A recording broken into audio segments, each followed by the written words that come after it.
Special event alert.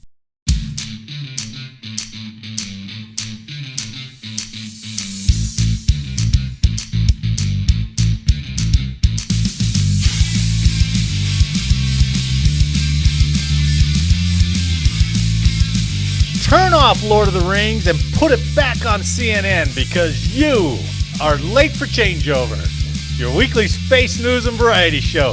I'm your host, Marty Smith, and I'm joined by Mr. History, Eric Perrott. Oh, I just turned off CNN, I swear. Our man of the closet, Jake Wall. That was a good one though, Marty. That's very. Oh, you like that? Okay. Yeah, that was very relevant. And our little mule is back, Juanito Lopez. ¿Cuántos kilos for my friends? Yes. ¿Cuántos? We're here to bring you the latest headlines and updates pertinent to all Guardians and to our Earthbound branches as well. So take your seats, get informed, and have a laugh as we present Late for Changeover. So I did have turn off Step Brothers, but I think that was too later. So Lord of the Rings was always on TNT, and they would always put it on the fucking stock floor. Or it could be for the oncoming, like the offgoing crew. Yeah. Because they're like, oh shit, hey, changeover. Man, Where Eric, we used to have there was one point where they allowed us to bring DVDs in, but you could never bring them out again, right? And they had to be cleared and labeled and stamped and all that shit. And we had this huge wallet of DVDs. Finally, so like you do realize that you're making my argument about space right now. Well, hold on. Oh, 100%. I'll make it even more.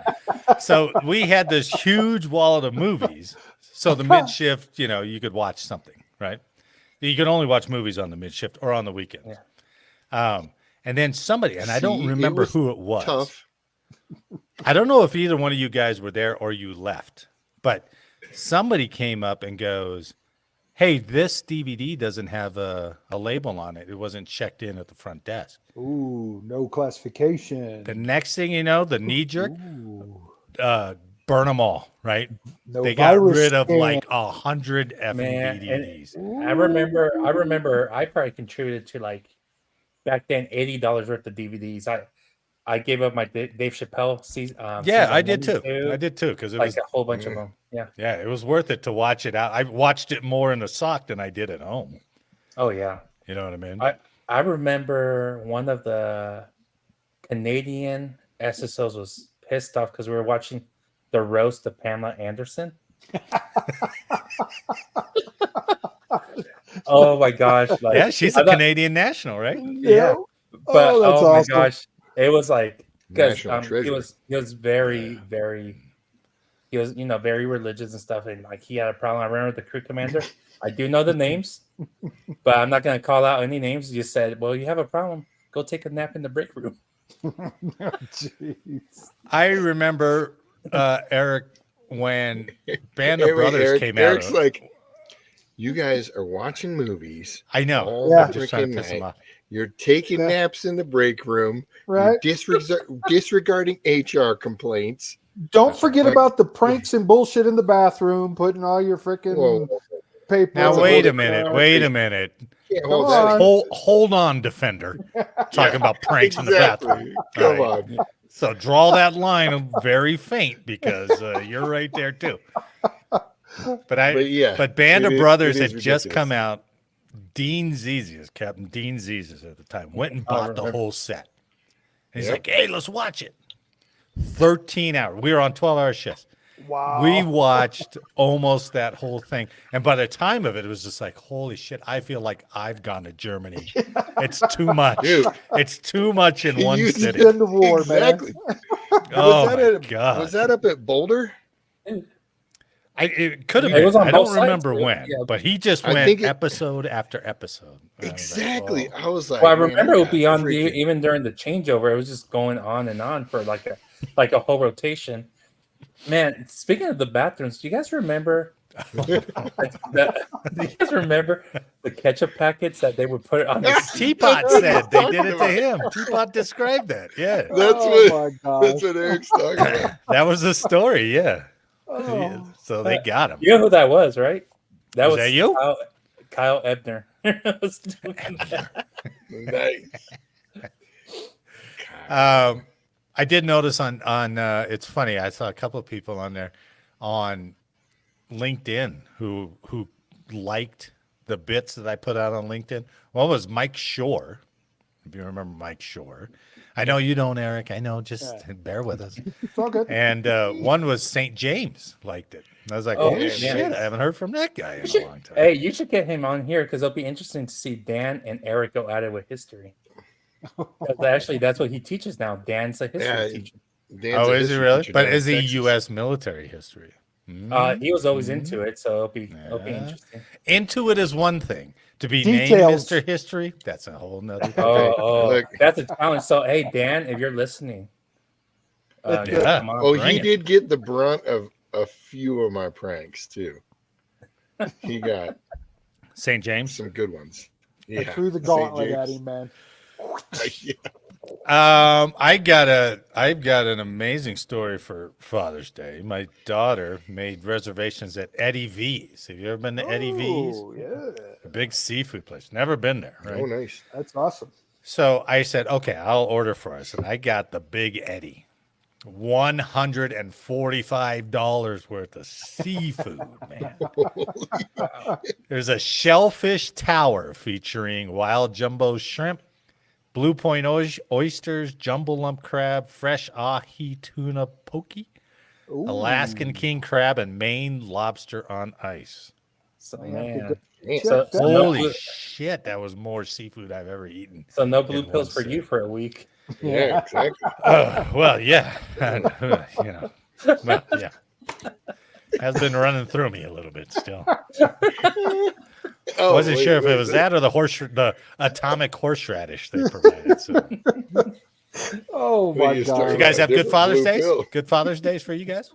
Outstanding. Yeah, man. Yeah. Good Just stuff. pretty chill. All right. Good stuff. Okay, let's jump into the news. This first story. Oh shit! I didn't make banners. I forgot all about making banners. We'll do it old school with no banners. I know. I've got in my notes. It says show the banner, and then the other one is like, dumbass, you didn't make the banner. And I was like, well. Oh. That's a good note. That was the note in my head. And it says podcast Marty. That's all it says. I know I'm going to be like Biden here after a while. I'm going to read my own show notes. Be like, make a joke to Jake. Hey, Jake. Pause for effect. No.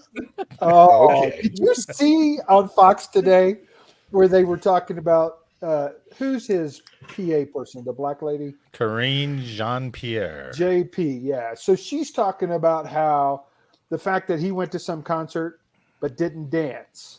That was a Juneteenth thing. Yeah. He's the only one that I swear to God looks like he's died standing up. Oh, yeah. He's stiff as a board. I don't think it was the fact that he didn't dance. He just looked like he was lost. Shell-shocked. Like it was like, what is going on? Like you just woke up in this whole new situation. You're like, what the fuck? She was trying to say that it was all fake. Some of the that's their whole tactic, right? Yeah, it's all fake for her. Yeah, I was like, I mean, look at that guy, man. You look at him, and my wife, who deals with long-term care, home care, and some Alzheimer's patients, she's like, yeah, he does the same thing. He gets mad out of the blue. You know, he's very stiff. Yeah. You know, he turns his whole body. You guys remember you guys remember the movie Mafia, the spoof? The movie Mafia? I think I've heard of that. I never watched the guy that plays the president on there. Oh, what's his name? Hold on. But anyways, it just reminds me of the current leadership. And it's just Mafia movie. That was well said, though. He didn't the leadership. It's current leadership. Yeah, it's current. That guy. Yeah. But it was like, oh yeah. I mean, but you see him at the G7. You see him at that fundraiser the other day. He's just, he's. My favorite one was when he was walking off stage just recently, and he's like, yeah, and he did that creepy smile. Yeah. Oh, I was like, what the? Did you see it where Obama had to grab his arm? Yeah, that was at the and leave fundraiser him- the other yeah, night. leave him off the stage. And they I'm like, denied that too. Oh no! come So I'm on. thinking of Lloyd Bridges playing the president and Hot Shots. Oh yeah. Yeah. So Like- a totally different movie, a whole I different know, but actor. he plays on. No. He You also led us plays down in- the path of mafia. He plays in Mafia too, as one like the To be old fair, I school. don't know. Yeah, either Lloyd one. Bridges is funny as shit when he puts the thing in his ear and he pulls it out the other ear and he's Yeah. like, "Look, no eardrums just- at all." just like how he plays the president there, he's kind of just like a lot of parallels. So it's like, You can't It's tell not- me that something is not going on with him, man. But it doesn't matter. It doesn't matter. He's a figurehead. hey, We've there's a known whole that for 4 cabinet. years now. So There's a whole cabinet. That's for every administration. Somebody's always Yeah. pulling that string. Man, yeah, Hey, do you remember, like all the other presidents? They had like an annual health report. they used to. Right? Yeah, they stopped that. I mean, Trump had it, Bo had it, Right. right? Bush had it, and they're like, "Oh yeah, he's got high Nah, he's fine. cholesterol. Well, we're treating it." Yeah, Who the I fuck do cares? remember that. That's right. Right? It was so ridiculous. Yeah, And they're like, "Well, he's got high cholesterol." Like, oh shit, let's question his authority.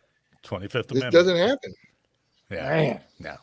It's Man, amazing there's the no HIPAA? suppression power that this administration has. So, okay, back That's why we're to only the at news. 10,000 or okay, 3,000. Damn you, Joey B. Joey B. Uh, From spacenews.com, we got some more contracts given out here. Blue Origin, SpaceX, and ULA to compete for $5.6 billion in Pentagon Ooh. launch contracts. ooh. All right. So the U.S. Space Force has selected Blue Origin, SpaceX, and ULA for the National Security Space Launch, or NSSL, Phase 3 Launch Services Program. The three companies won contracts potentially worth $5.6 billion over 5 years, the Pentagon announced last week. Wow. The three companies will compete for orders over the contract period starting in fiscal year 25 through 29. Under the NSSL program, Space Force orders individual launch missions up to 2 years in advance. At least 30 NSSL Lane 1 missions are expected to be completed over the 5 years. So what is Lane 1? Lane 1 is for less demanding launches to low Earth orbit, while Lane 2 is reserved for heavy lift rockets capable of delivering payloads to 9 reference orbits, including some of the most demanding national security missions. So the really important shit is going to be Lane 2. Lane 1 is like, yeah, put it up there. We'll throw some more garbage up there. Yeah, let's Oh, put some hang more on. garbage up there. Sorry. The payloads included in Lane 2 require launches to be more stressing orbits than Lane 1, necessitating higher performance launch systems. Space Force officials said the goal of NSSL Phase 3 is to increase competition, drive down launch costs for national security payloads while maintaining assured access to space through redundant capabilities. Now, Blue Origin is new, and it's Bezos's company, right? Yeah. So it's the first time that they've been selected to do a national launch. SpaceX and ULA being Boeing and Lockheed Martin, they've had a lock on national security launch contracts under the Phase 2 program that began in 2020. So here's my question. They've let Blue Origin in. Blue Origin tried to get in a couple of years ago. Blue Origin is new, and they've been working on their heavy launch. I should have marked it. Their heavy launch vehicle that hasn't flown yet. They're supposed to launch for the first time later this year. So it's not and they even been selected them for tested this yet. program, right? So it kind of makes you like, I wonder how much greasing the skids Jeff Bezos is I doing wonder if for that's Blue. a legal requirement that they have to have at least 3 bidders. If there's Well, no, they turned down a couple. There's a couple others that they eliminated. So They they've came out with narrowed these it three. down. to Yeah, they 3. narrowed Okay. it down to these 3. Yeah. And a So who company is it? that's never launched a heavy lift is in running, the competition. Right? So, I mean, I like the philosophy of competing companies, right? That only makes for a better product. But Blue Origin, Jeff Bezos haven't launched anything heavy. Boeing and Lockheed Martin, well, we see they're moving at the speed of NASA, right? They're, to be fair, they just launched the manned that's mission, true, right? but SpaceX is just running rings around these guys. Yeah. So I would love to see a study with like the results. Why is SpaceX so much farther ahead? You know, Well, I mean, is it like they got all the great German scientists after World War II, and they're all working for SpaceX? The thing about SpaceX, though, if you kind of look at their history, how many failures did they have and learn from? Well, and that's sure. the thing about SpaceX, they just kept launching and launching. They had so many failures. So but at the same time, I don't think they sit and perseverate over months failure. They're not like, oh, we shouldn't launch for another 6 months. They're like, nope, next week. Yeah. No, yeah, and I think that's what makes them so unique, right? It could be. It's like I think about he's this willing nation, to blow shit up. It was money. Yeah. Money. Think about what the U.S. was like 1940s when they were starting to launch stuff, right? They just kept launching shit and it kept blowing up. Yeah. How many failures did we have until we got it right? And I feel like they took a page from that part of history, and they just did that with their Falcon 9s and all that shit. They just kept I think ULA suffers from too much process, right? And when something goes wrong, you go into that whole wire diagram. What is that thing called when you're trying to error resolution like a thing? Fishbone. Yeah, the fishbone kind of thing, right? And they get mired in that, and then all of a sudden months pass and they haven't done anything. Whereas maybe SpaceX knows it. I don't know. That's what it would be interesting to see. What risks is SpaceX willing to forego or it would be absorb and really, still move forward, right? Yeah. It would be a really cool analysis to see why not only he's willing or they have the ability to launch so much, but also they're constantly innovating. They're right. I mean, he's launching people into space. He's like, let's launch it and reuse it. To your point, he's launching people into space, and he's working on recovering the vehicles, the rocket. That's something everybody just accepted wasn't possible. Yeah, good point. Like, we could do it. Excellent. It's like, watch. So I just did a quick search, and it says that SpaceX reflects on the good and the bad, and they just always keep moving forward. They don't look back. They just learn from it, and then they just keep moving forward. There's your don't even dwell on it. Yeah, right. Don't even dwell on it. So I think it would be one thing if they're like they launched and it blew up on the pad, and they're like, okay, let's launch next month. Blew up on the pad. If they had like, whoa, we had 17 failures before we launched. Somebody might go, hold on a second, guys. Take a step back here, boys. But they, I mean, relative to how many launches they've put up, their percentage of failures is like minuscule. So I think it would be a great lesson in leadership there. That's what I wanted to bring out in that story. Yeah. Well, and like you said too, I think Bezos is definitely greasing a wheel somewhere without any tried and tested heavy lifts. I'm like, wasn't Blue Origin the ones who were selling tickets for just that suborbital flight to civilians? Was it that with Kirk? Virgin. Yeah, I mean he went up. I thought that was sent many people up, right? Was that Virgin Galactic did a different flight. I think they're both. Those two. Oh yeah, they were the other ones doing suborbital stuff, right? Yeah, Blue Origin had William Shatner going up. Right. Yeah, the Blue Origin though, like that rocket just cracks me up every time I see the Blue Origin rocket. Just the penis rocket. It's just straight up. Right. It looks like a massive dildo going into space. That's absolutely what it does. Yeah, absolutely does.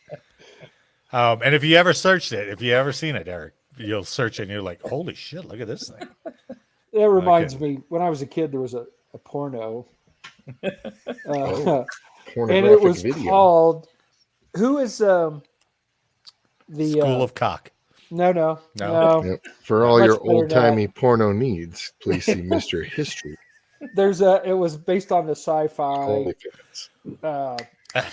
I'm going to get it because they had rapist robots and Penisauruses for bad guys. Oh, Lost in Space, no, it was sort of like that, but it goes back. What was the guy that wore red and yellow as the hero?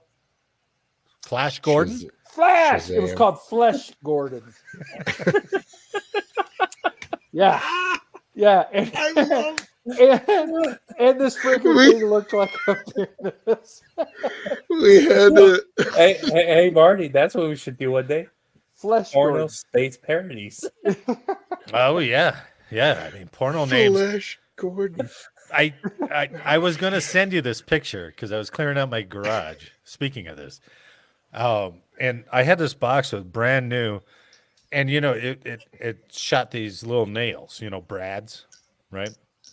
And it was an automatic thing. I was like, oh, shit, I forgot I had this. But on the box, I had written Brad Nailer. And I was like, oh, what a great porn name. Brad Nailer. I was like, oh, that is so good. I am Brad Nailer. Oh, beautiful. We're going to rename the podcast. Speaking of that, have you guys know Power Tools and stuff? You know what a keyless chuck? You know a keyless chuck on the drill? Yeah. Adam Carolla had a famous joke. He was like, keyless chuck is my favorite homeless name. I was like, that's so good. Okay, so potential $5 billion worth to those three companies. But at least they have choices. So if something goes wrong, at least they go to somewhere else. So thank God I'm not the contract manager trying to put that prop together. Yeah, no kidding. Man. All right, now to tech news. Some tech news. So DARPA again, right? This is from space.com. DARPA unveils 6 new designs for uncrewed vertical takeoff military aircraft scheduled for 2026 test flight. So the U.S. military could soon have new uncrewed aircraft that carry weapons and take off and land vertically. The vehicles could undergo test flights as early as 2026. DARPA has announced it is moving into a new testing phase for proposed experimental aircraft in which designs will be assessed for risk and analyzed for efficiency. Here's another acronym. The Advanced Aircraft Infrastructureless Launch and Recovery, or Ancillary Program. I don't know how they got that out of there. It's terrible. Ancillary Program will field designs for new uncrewed aerial systems carrying weapons, so UASs.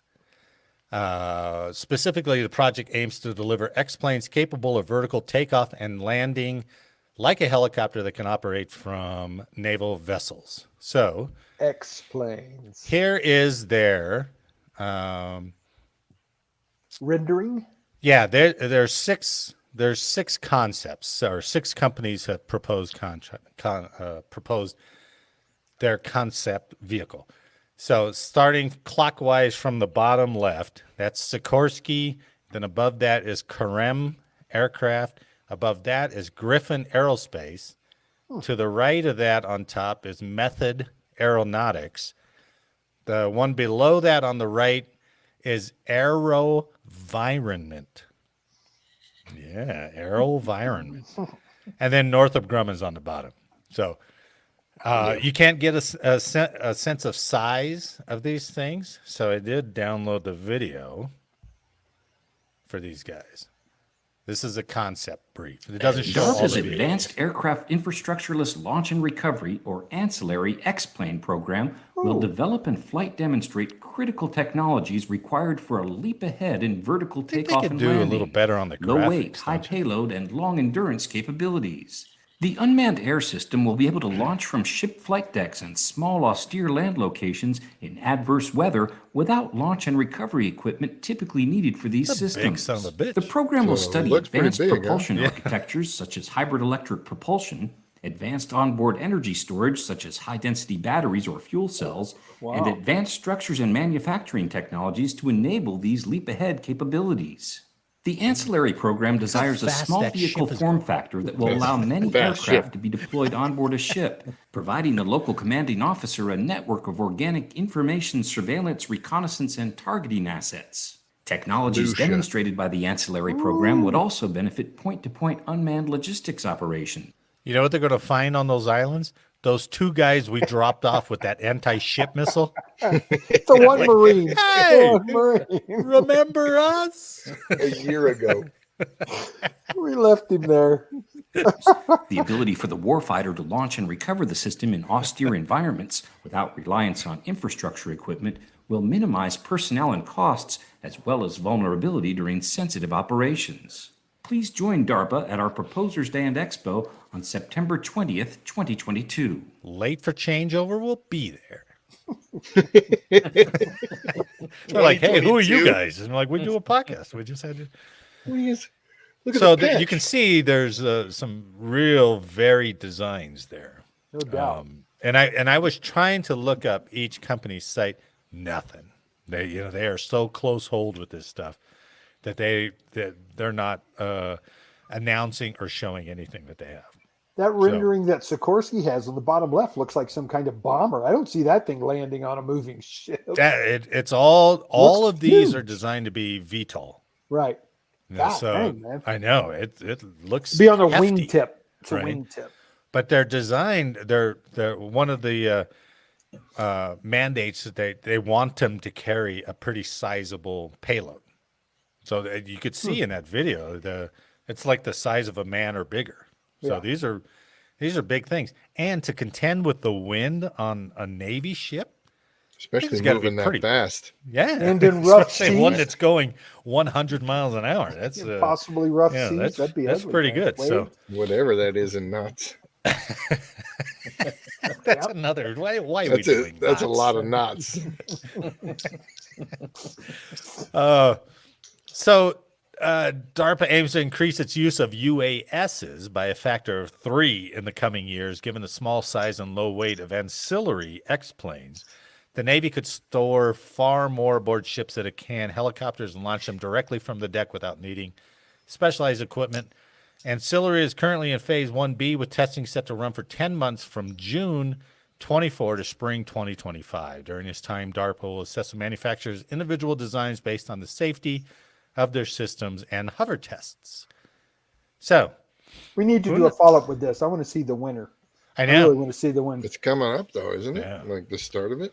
Well, yeah, the start of a year long of testing, and then they move into Phase 2, where I think they're going to down select.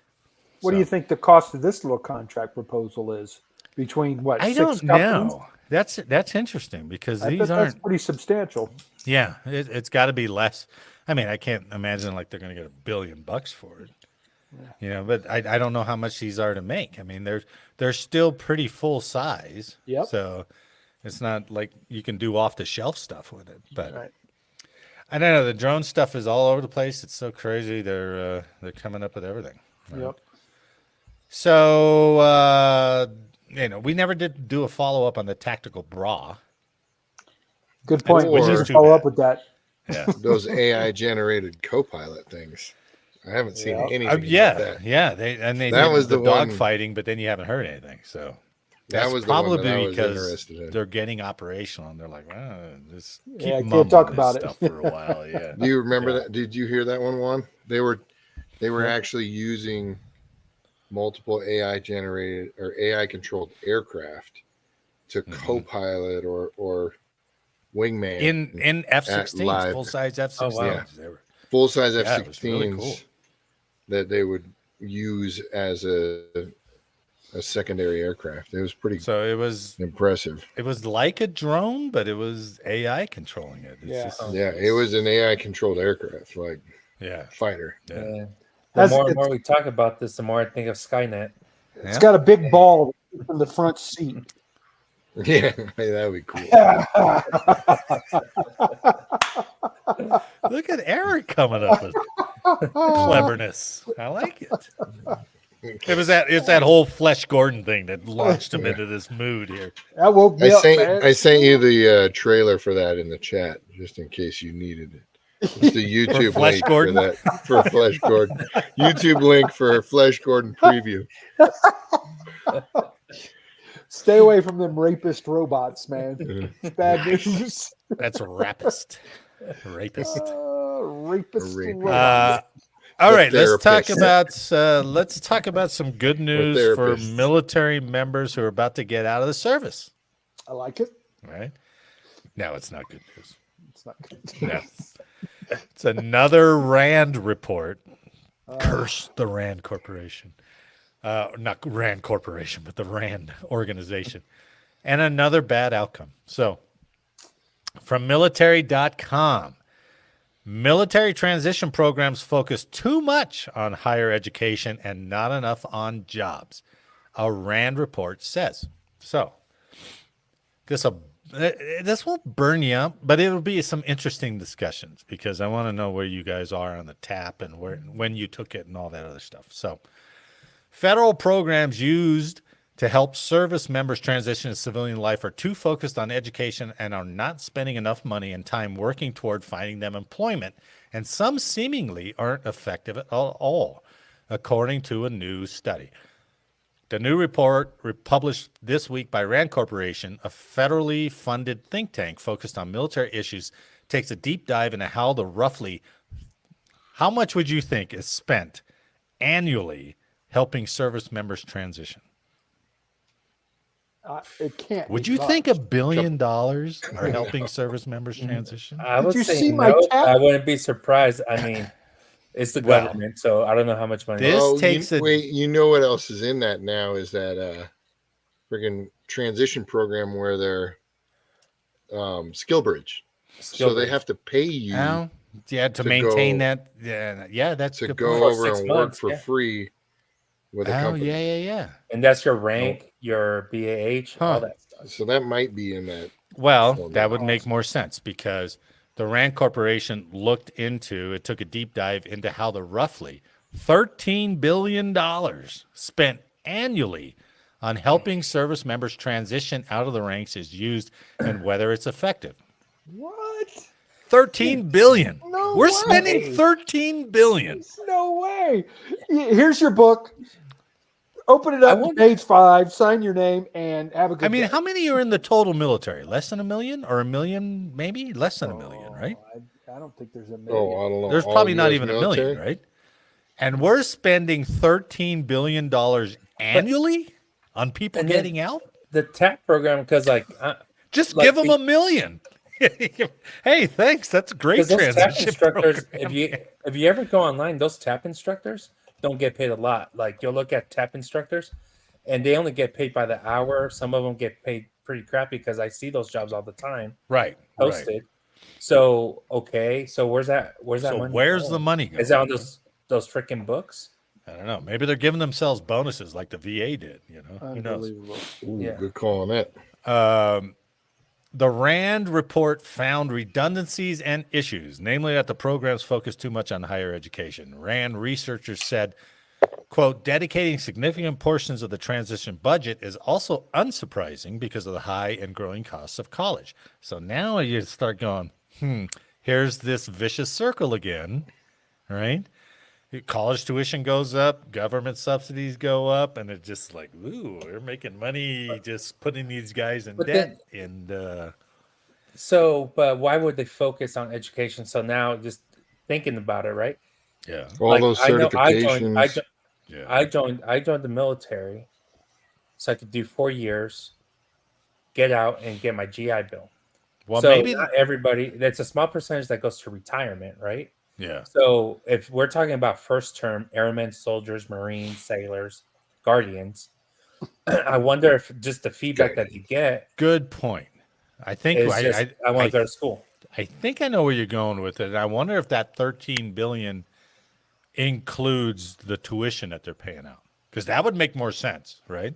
A little bit more sense. $13 billion is still pretty effing high, but if in that $13 billion, they're like, well, we're paying for this guy's 9/11. We're paying for this guy's 9/11. That the GI Bill, if that's included in that. But somehow it doesn't seem like it. No, it doesn't. Yeah, it's just a lot of money. The way it's written, it doesn't seem like it is, because they would have pulled that point out right up front, right? Yeah. Fellas, 2.86 million troops to include 778,000 military civilians. So the total's 2.86 million. as of September of 2023. All right. And that includes Guard and Reserve too. Yeah. But 13 billion annually? I wonder cost what the is outrageous. stats are for people getting out annually. You know what I mean? Is it 100,000 that get out annually? I don't know. Yeah. I mean, okay, can you imagine a world where your standard Army person gets, let's pretend like gets 400 or 500K as soon as they leave instead of any kind of education or transition? Yeah.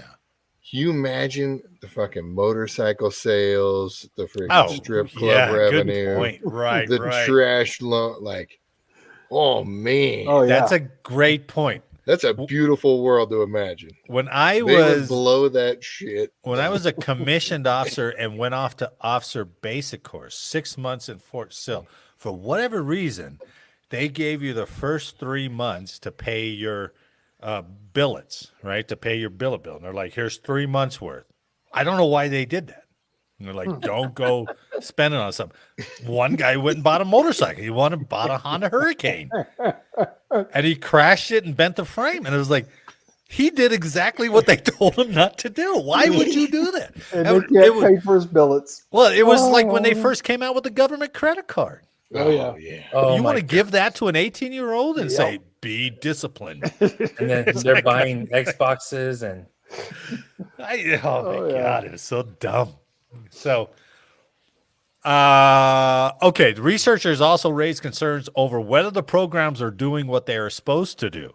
For instance, the Defense Department's Transition Assistance Program, or TAP, had a negative effect in some cases. The report found that out. They're like, oh, this is negative. These guys are being hurt by this program. Oh, by the way, how many homeless veterans do we now have that transitioned out of the military? Yeah, I went to TAP, and now I'm homeless. I'm homeless. According to the report, quote, there is virtually no evidence that any of the programs we examine have had a direct effect on transition outcomes. In some cases, the evidence is counterintuitive. For example, the large interagency TAP, which is overseen by DoD, is associated with lower rate wages for program participants. McDonald's. Here you go. RAND looked at 45 programs ranging from major initiatives such as the post 9/11 GI Bill, Veteran Readiness and Employment run by the Department of Veterans Affairs, DoD's Tuition Assistance Program, and VA Survivors and Dependents Educational Assistance, as well as a host of smaller ones. It determined that, quote, oversight is weak across all 45 programs and found that there are numerous redundancies in available transition programs and services. Overall, researchers recommended there be more oversight and accountability for these programs and even suggest Congress get involved in sorting out some of the financial information. 13 billion. 13 billion. I mean, it's not. Well, they gave us 100,000, and we helped a couple people with it. This is $13 billion. So like, how much is being allocated to DoD? How much is being allocated to the VA? Because the VA, right? He's named like 2-3 programs, right? So the GI Bill. Let's see. So they got post 9/11 GI Bill, Veteran Readiness and Employment, run by the Department of Veterans Affairs. DoD's Tuition Assistance Program. Is that different than post 9/11? It is. And then VA Survivors and Dependents Educational Assistance. So it's just saying they're going to spend $2,000 to bury you. That's all that's doing. Here's your $2,000. You'll need a supplement to do that. Because the DoD tuition assistance, it's the $4,500 we were allocated every year. Yeah, it's why do they have all these divisions? Why do they have all these different programs, man? 13 billion. And they're all mismanaged according to this report. Yeah. So, Jake, can you say 13 billion? That's so much money. Okay, here's the capper. RAND's report comes on the heels of several GAO reports probing various aspects of the transition assistance programs.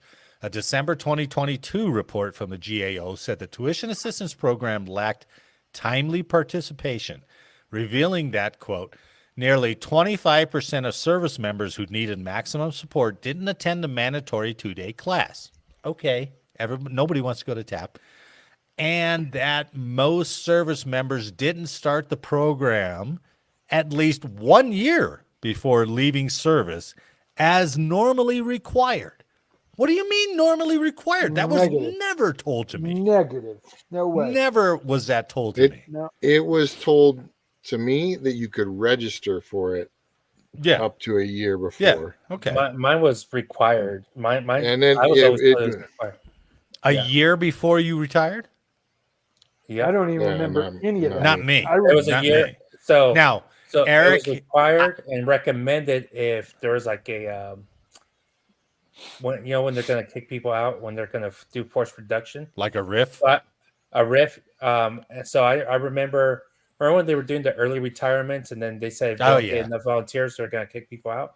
Yeah. So that's 2014. They made me take TAP. They didn't make me. They highly recommended. I was in Alaska. I was like, hey, you don't know. So we're making our NCOs take TAP. So I took TAP in 2014. I wasn't planning on getting it out. But you know what cracked me up about that? They had more volunteers than they expected. So that program ended like in a week. How long was your TAP class one? It was a week. Yeah, mine was a week. 2 days. Okay. Yeah, to generate. That's what. But here's what I was going to ask. Now, I've talked to both Juan and Jake, so I know their stories, right? It's like we weren't planning on retiring, but then some events happened, and we were just like, "Fuck it, we're pulling the trigger." All right. Yeah.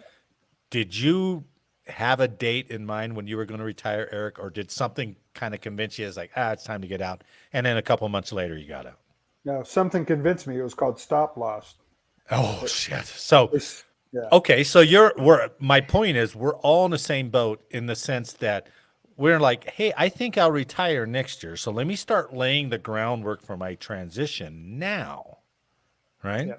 And that's what it's saying. It's like you should be taking this a year prior. Bullshit. One, your commander's not going to let you go for a week to go take a TAP class when you're retiring next year. Yeah, that's going to happen. So it's just so. You know what, Marty? Too, you saying that. So when I talk to anybody in sister services, Army, Marines, Navy, or different career fields, like defenders, or like I'll use the defenders as an example. It's I don't know as space operators. But I'm saying that space operators, like working with a lot of officers and even educated, like on the enlisted side, like you look at the stats, there's a lot of people with degrees on the space side. So they always push education. And the one thing I always heard was prepare for your next rank, but also prepare as if you're getting out, because you never know when you're going to get out. So, I mean, that was driven to me as an airman. So, like, it's just like... Well, they were probably telling you that for a different reason. Well, maybe they wanted me out there. A1, just... You're A1, you're 1 foot in the civilian world anyway, so you might as well prepare. But you know... When I would talk to other people... Wink, wink. Do you want to get out this year, Juan? Foot stomp. So when I would talk to other people from different career fields, they were just like, you guys have time for school? You guys have time for this? That's a good point. Yeah, that's true. So I would like to see the stats, like based off career fields, services. Who has the time to go? And who has the time to go, right? And who has the commander who will let them go? Yeah, right. And then who will even put the complaint and be the Karen to say like, hey, my commander's not letting me go, and it's not mission critical, right? Because it always comes to how critical is the mission. Is Manning is Manning. Yep. So, okay, Jake, role play with me real quick.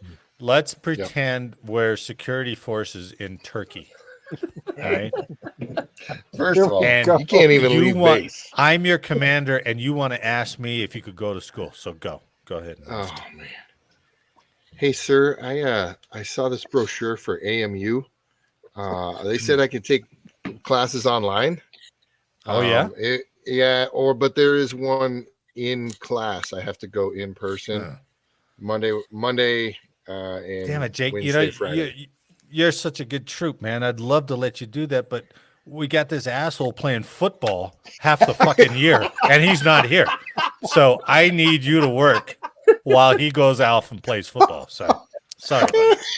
Well, there you go. What's more important here, the Commander's Trophy over in Europe, or morale or some piece of shit degree from AMU? Oh my goodness! Oh, so that's how that went down in Turkey. Jake, I got to tell you, being a wild boar turkey bowl champion is much more important than that degree. Okay, that's gotten you farther than a more. sociology That's degree. true. It probably Man, has. That's school. That's like the longest yard. That's what you make it seem like. Like it's like the movie, The Longest Yard. Oh, that's exactly what it is. Turkey bowl, baby. But just saying it, he's wild boar. You guys should have got rings. You should have got a ring, man. Oh, I'm telling you. Or at least T-shirts. Oh, they had T-shirts. Don't play it. You had T-shirts, didn't you, Eric?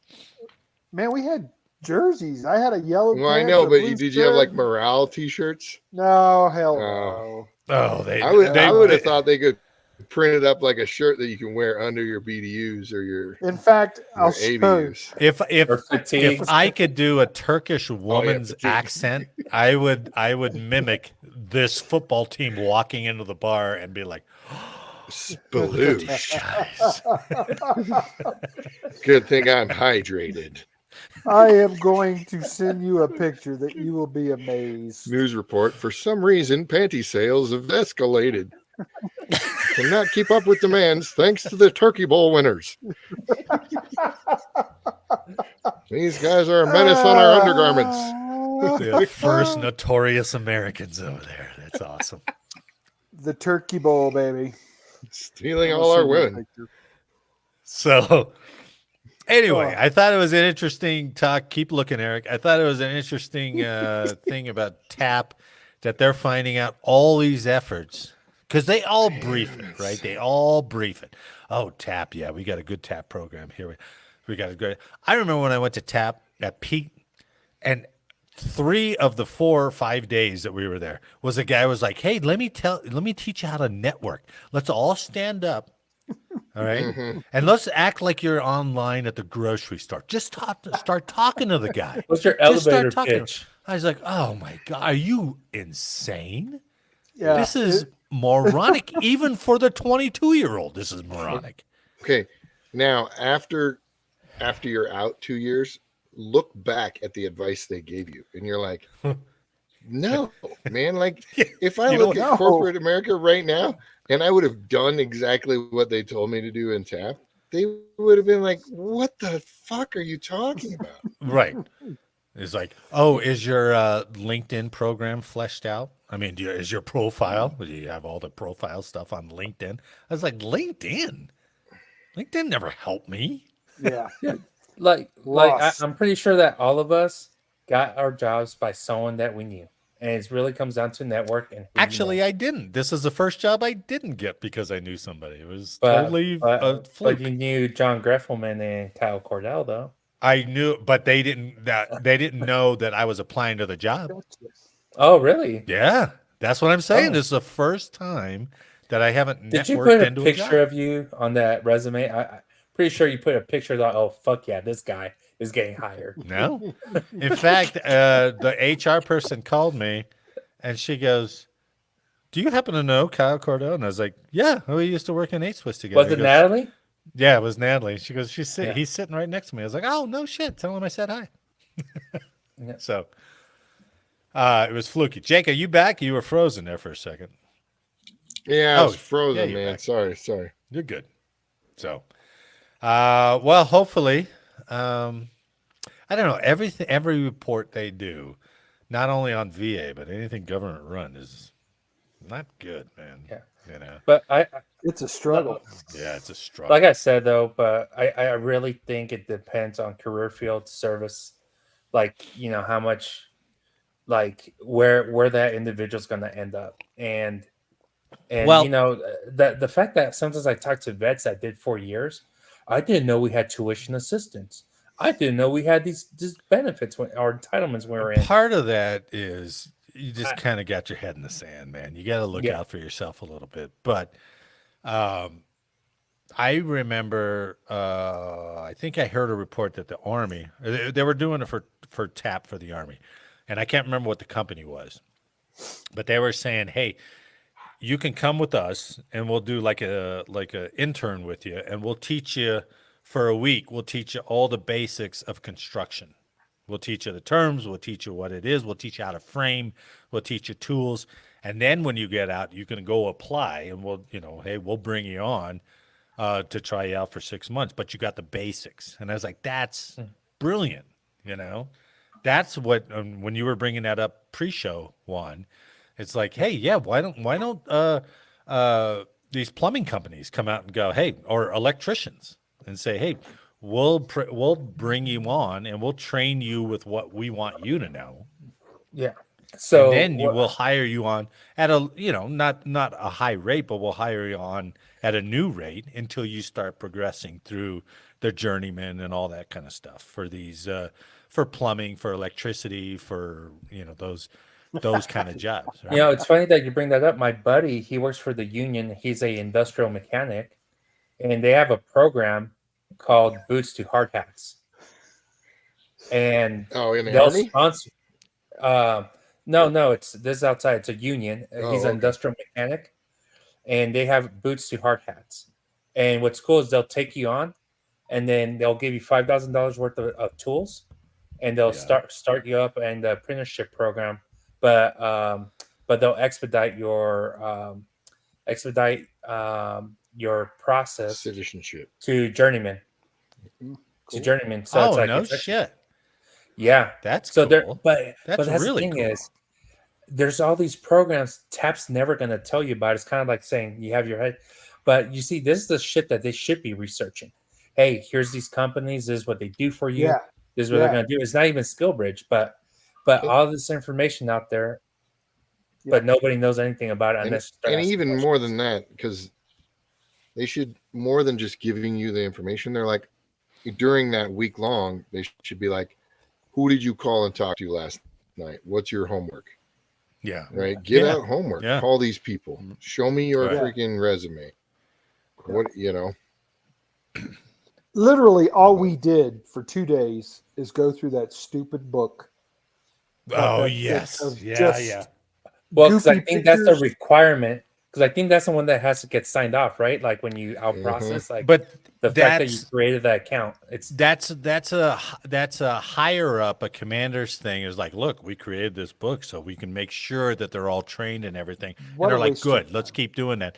But the execution of that is just well, and then it's also mandated by Congress that we do TAP because they say, oh, vets are not getting their jobs. Yeah, it's the classic. They think they can fix that problem, but on the ground level, it's not fixed. Right. No, it's not. And I think this RAND report just shows it's not fixed. And really, all you need is just that requirement completed. I forgot, was it that you signed up for your e-benefits? That's all they cared about. E-benefits. That's all they cared about. I'm laughing because I forgot about that. Yeah, you told me about that. I forgot about that. Yeah, it's like e-benefits. If you're signed up for e-benefits and they see it on their end, guess what? You graduated TAP, and the rest is on you. Well, you can't get out unless you graduated. You get signed off. That's the big thing, right? So real quick, let's go back in, and we're back in Turkey. And I'm like, hey, Jake, I'd like to let you go to school, but this guy is off playing football. Because of this. He should be on shift this weekend, but he should have been at work right then. So, Jake, I'm going to need you to step up. And in fact, you need to cover his shift. Yeah. My favorite on that is the no shirt sleeves, so your pads were flapping like crazy. Oh yeah. And the neck roll, that's going to do it. That's going to protect you. Well, and look at the sweatshirt. That's an old Lackland Air Force Base. Yeah. Sweatshirt from tech school. I just man, and you just beat the shit out of that thing. Yeah. I'm glad we got that into the show. Oh, goodness. Yeah. All right, gentlemen, it's been a while. So it's time once again to play our movie quiz. Ooh. And this week, it's all space movies. All right? All space movies. So I'm going to show you 2 movies at a time, and all you have to do is guess which movie had the higher audience score, not the critics, but the audience score, according to Rotten Tomatoes. All right?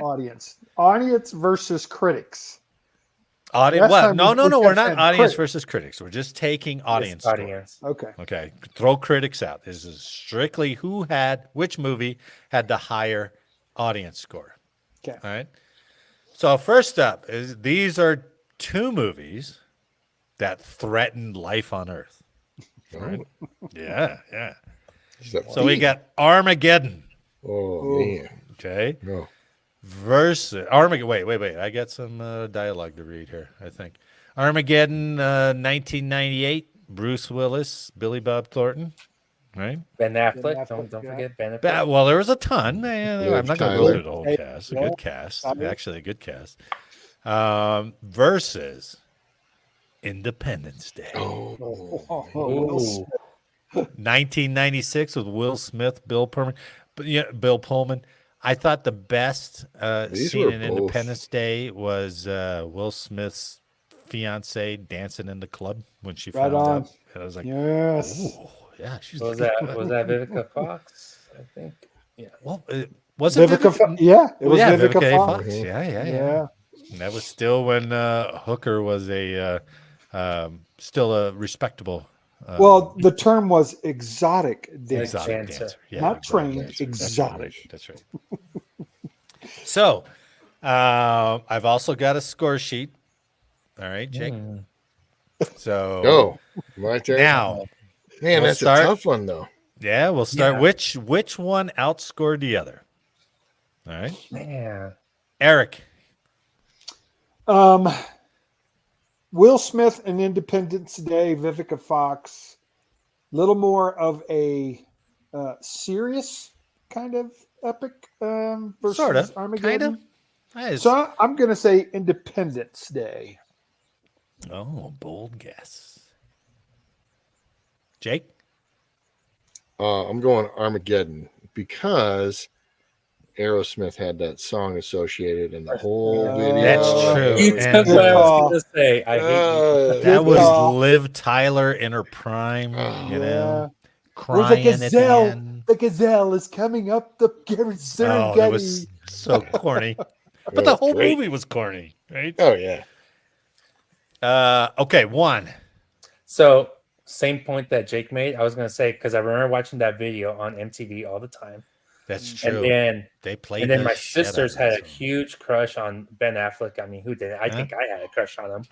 But Nice. it's like, and I was in high school, so all the high school chicks would always talk about Ben Affleck, Matt Damon. Yeah. So I would just say, based off just like, you know, the teeny boppers, the music and everything, Armageddon. But I'd like Independence Day better. So what's your choice? Armageddon. No, my choice is my choice, but I'm saying, All right. The question Audience. was audience. I think they Okay, probably went with gotcha. Armageddon. And the scores are 73 Oh, for no Armageddon, way. 75 for Eric, Independence good Day. job. Yes. I know, it's interesting, right? I like how they're in the 70s. 70s. Yeah. Out of I mean, they were big at the time, but over time, you're like, it's not the greatest. It's I do love the space dementia of Armageddon. So, you know. oh yeah.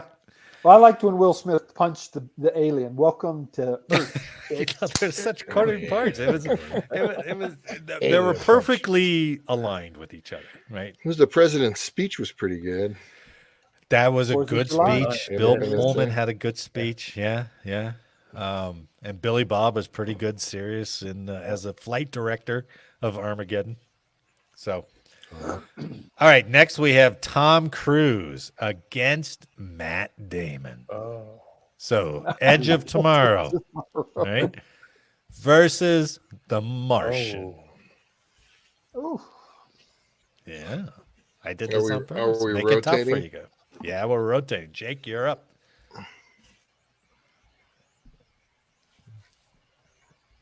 I'm going with the Martian. The Martian for Jake. Yep. Juan? I'm taking it. I'm going with the Martian too. Oh. Eric? I'm going with the Martian because the Edge of Tomorrow, with it kept repeating itself. Yeah. And I thought people were getting tired of that. I know I was like, Jesus Oh, really? Christ. Can we I go liked- back to him laying on the ground. It is hard to figure out a little bit. I liked it though, honestly. I did too. Both were good movies to me. They were. The Martian was more entertaining. You know what? Just for the sake of ridiculousness, I'll go Edge of Tomorrow. Changes your mind. Damn it, Jake! You're doing that again. You got to have both sides. You got to have a winner and a loser. That's right. Jake changing his vote, and the scores are 90 for Edge of Tomorrow, 91 for The Martian. God, I'm surprised people thought that Edge of Tomorrow 0-2 for Jake. You know what? You know what takes away a little bit from The Martian for me? Jessica Chastain. She annoys the shit out of me. Which one was she? She was the commander of the mission. Oh, on the ship. Yes. Okay. Yeah, she annoys me. Edge of Tomorrow beat out both the last two movies, though. Oh yeah, yeah. I mean, but that's the evolution, I guess, right? So I mean, Armageddon and Independence Day were kind of like Con Air. You know, it's all in that same kind of just fast and ridiculous, and so it was weird. Okay, you guys ready for a female battle? Matt Damon was also in Interstellar, right? Who? Matt Damon, was he in Interstellar too? Yeah, he was. That's that small part. Yeah. Where he was a crazy man out on the planet by himself. Okay, next one's a battle of female leads: a linguist versus a SETI scientist. So we have Arrival versus Contact. Oh. Juanito's first, man. Arrival was 2016 with Amy Adams and Jeremy Renner. Contact was 97. I didn't realize it was that old. With Jodie Foster and Matthew McConaughey. You know what? All right. That's right. Go with Contact. Yeah. All right, Juan, you're up. I said Contact. Oh, Contact? Sorry. Yeah. Eric.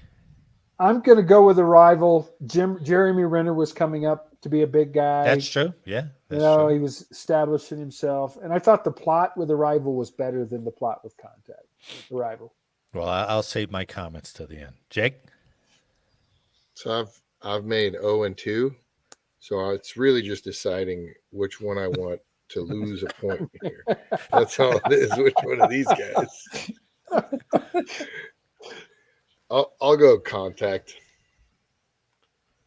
Contact it is. And the scores are 82 for Arrival, 78 for Contact. I'm sorry, Juan. The problem I had with both of these movies is that, like, both of the main characters had something to do with their father. It was like some weird thing, right? Because Jodie Foster, like, went out and then, like, saw the alien as her father. And then there was some father thing with Amy Adams, too. And I was like, God, that's so annoying. Both of them are annoying. Yep, daddy issues. You see, I thought you were gonna say that they were both female roles, so you're like disappointed. Female roles is fine, but when you go into daddy stuff, it's like. Ugh. And once again, Edge of Tomorrow beat out both of these. I'm like, what? Yeah. What? All right, we got a showdown between NASA movies, not NASA sponsored movies, but Apollo movies about NASA. And... So the first is Apollo 13 versus The Right Stuff. Oh, man. If you remember The Right Stuff. Apollo 13, 1995, Tom Hanks, Ed Harris, among others. The Right Stuff, 1984, with Scott Glenn, Ed Harris again, and Dennis Quaid. It's my turn, and I'm going Apollo 13, Tom Hanks, the man. He got an Academy Award for that, didn't he? Yeah, you know. Yeah. We've got a problem. The fact that you said that makes me mistrust it. We got a problem. Did. It was one of it that was in this string of like Academy Awards or something. Apollo 13. Got it, Jake. Oh, Right Stuff. Yeah. Juan. I'm gonna have to go Apollo 13. Did you ever see Right Stuff, Juan? No, I have not. That's a good movie. And the it was good.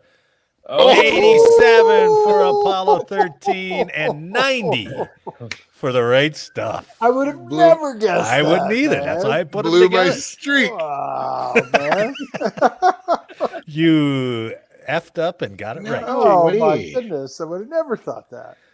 All right, next is invading alien movies. World of the War. Battle Los Angeles I like it. versus War of the Worlds. That was Tom Cruise, wasn't it? My turn. That was Tom Cruise. The other one was Aaron Eckhart. Yeah. Two-Face. I'm going with the Tom like Cruise Battle of effect. LA. Yeah, Tom Cruise. He doesn't make That's a what bad I'm man. going with. War of the Worlds. War of the Worlds for Jake. Juan. World of the Wars. I mean, and the reason for it is because everybody always talked about the radio show, right? Like when you talk to the old timers in the 30s or whatever it was. In the 30s, that everybody Old-timers. believed it, and then you start. Yeah, I'm talking about Eric when he was a kid listening to the radio. They all, Listen to the radio because I didn't have a they TV. all gathered around the radio on Sunday night. That is a fascinating thing, though, isn't it? That No, but phenomenon when they do. like the fact that people actually took it serious, and then Yeah. you know that's how like when the commercial for this came out, and you know I started hearing about they played it stories up about like the that, 30s. right. Yeah. So Tom Cruise. War of the Okay. Worlds. So Eric. who is the guy? He's dead, long gone. Who did? He did the radio show, the voiceover. Was it Hitchcock? No, but like him, Leslie Nielsen. no. No, you know what, guys? I'm going to go Battle of LA because of the excitement that show had. I liked it too. Yeah, Man, that I was a mean, good they one. were on it. Yeah. I'm going to go Battle of LA. Just All right. even though Tom Cruise is probably the guy. Scores are 48 for Battle of Los Angeles. Wow. 42 for War of the World. Yeah. That was surprising. I checked that 3 times. I Did was it like, the tank that audience scored much? it Man, they were 42. both horrible ratings. Yeah, 48 and 42. They're both rotten. Hey, But you're I not did talking like Battle about of Dan LA. Seymour, Eric, are you? I'm sorry? Dan Seymour? No, No. he was an announcer. Ball-headed guy, Here we go. deep voice. Reverend Al just give me Sharpton. the- Olson. What was his name? Reverend Al Sharpton. Yeah, it's him. The guy from Allstate? Oh, The guy who let's used see. to announce the 100-year-olds with the grape jelly. Oh, yeah. The Yeah. Schmuckers.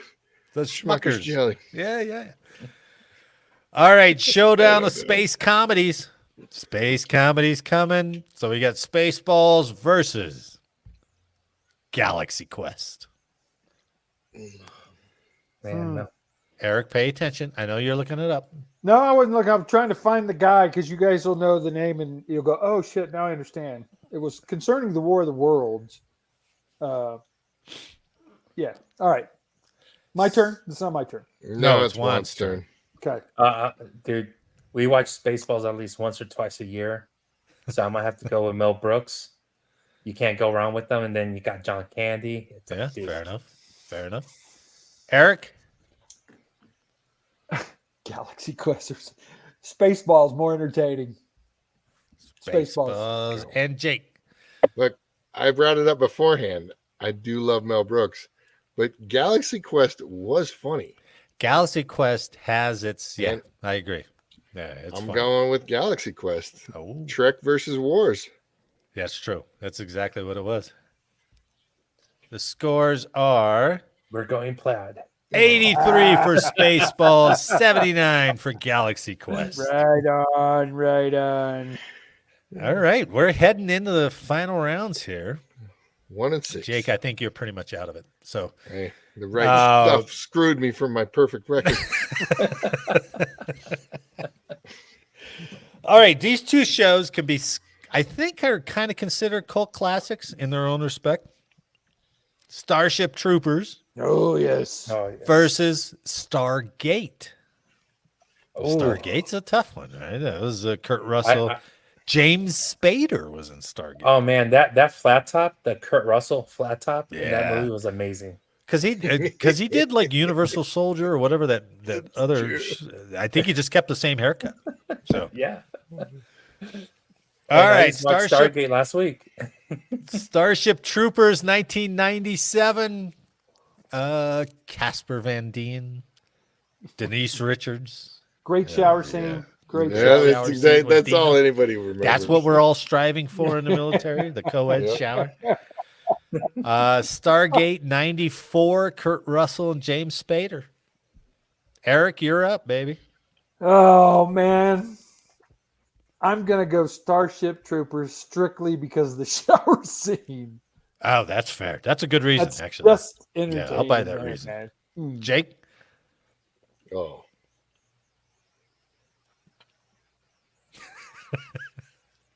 I'm so bad at this. You're trying not to choose it, which is just as difficult. Exactly. So. Stargate. I got to go opposite Eric. I'll take the other side. I'll make that argument. Juanito. So, I love Stargate, and just because it is one of my favorite movies. saw it on your rankings, way up there, actually. Yeah. I'm gonna go Stargate. Although I think popularity, I think Starship Troopers, but you know what? I'm going Stargate. I'm sticking with Stargate. I might have jinxed it for you, Juan. And the scores are 70 for Starship Troopers, 73 for Stargate. I ain't buying it.